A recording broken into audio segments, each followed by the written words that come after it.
যখন আমরা ছোট ছিলাম তখন কত সুন্দর সুন্দর দিন পার করছি, কত শান্তি না ছিল।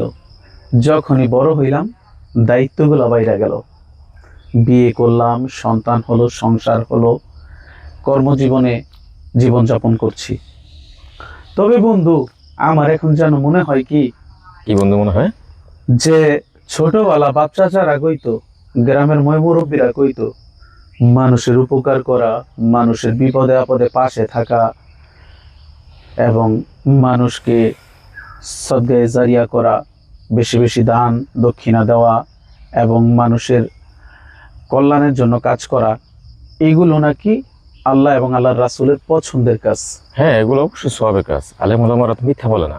কিন্তু বর্তমান সময়ে তো দেখছি এগুলা মানুষের অপছন্দের কাজ।